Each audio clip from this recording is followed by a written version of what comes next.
KG চাউল আমরা 10 টাকা দিছি। এটা আমাদের নতুন দোকান, নতুন ব্যবসা শুরু করছি। 5 কেজি চাউল 10 টাকা করে কারা কারা নিতে রাজি আছেন? যারা ডেলি কেনি ডেলি খা এবং আজকে ঘরে চাউল নাই, শুধু তাদেরকে দিব আমরা। হ্যাঁ, সবাই কি ডেলি কেনি ডেলি খান? মানে আজকে কাজ করলে বিকেল বেলা চাউল নিবেন নাকি? প্রথমে আমরা একজন থেকে বিসমিল্লাহ পড়তে চাই, নতুন ব্যবসা। মুরব্বি 10 টাকা দিয়ে 5 কেজি চাউল কিনতে পারবেন? এখন কিনুন যাইবো। দোকানে দিবে? না, দোকানে দিবে না। দোকানে দিবে না? আমাদের নতুন ব্যবসা, এই জন্য আমরা ডিসকাউন্ট দিয়ে দিচ্ছি, বুঝছেন? ঠিক আছে। এই নেন চাউল নেন। টাকা কই? টাকা দেন। এই ক্যাশিয়ার সব টাকা লন। 10 টাকা আনছেন? 10 টাকা দেন। এই নেন 5 কেজি চাউল। কিছু আসেনি? আছে এই 10 টাকা দেন। এই 5 কেজি চাউল নেন। চাউল বুঝি পাইছেন? আছি 5 কেজি চাউল কত দিয়ে দিছি আমরা? 10 টাকা। 10 টাকা দেন। টাকা দেন। এই টাকা নেন। নেন 5 কেজি চাউল নেন। ঠিক আছে, চলে যান, আপনার থাকা লাগবে না।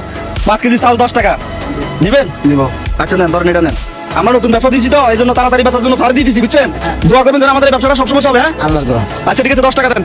এই 5 কেজি চাউল বুঝি নেন। 5 কেজি চাউল 10 টাকা নেন। এই 5 কেজি চাউল 10 টাকা, 10 টাকা 10 টাকা হাতে নেন সবাই। 5 কেজি কত? রেট বাড়া দিলে নিতে পারবেন না?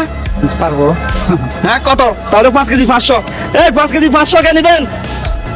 5 কেজি 500 টাকা। 500 টাকা দিয়ে নিতে পারবেন? আলহামদুলিল্লাহ, যদি আপনি কয় না 10 টাকা করে দিবেন, তোমার 5 টাকা 500 100 টাকা দেওয়া যাবে। আচ্ছা ঠিক আছে, তাহলে 10 টাকা দেন।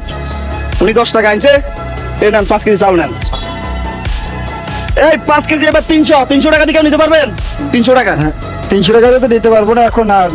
10 টাকা দিলে তো ভালো হবে। আমরা তো দিন কিনি দিন খাই। আচ্ছা ঠিক আছে নেন। এই 10 টাকা বুঝি পাইছি, আপনার 5 কেজি চাউল নেন। তাহলে আমরা কিন্তু চাইলে এখানে দুজনকেই চাউলগুলো দিতে পারতাম, কারণ সবসময় তো সবাই বস্তা বস্তা দিই। যাদের পরিবারে 2-3 জন, তারা 5 কেজি চাল 2-3 দিন খাইতে পারবে। এই জন্য আজকের প্ল্যান ছিল আমরা 15 জনকে দিব। 15 জনকে দিছি। ভালো হয়েছে না ভাই? সবসময় কি চালিয়ে যাবে এগুলা?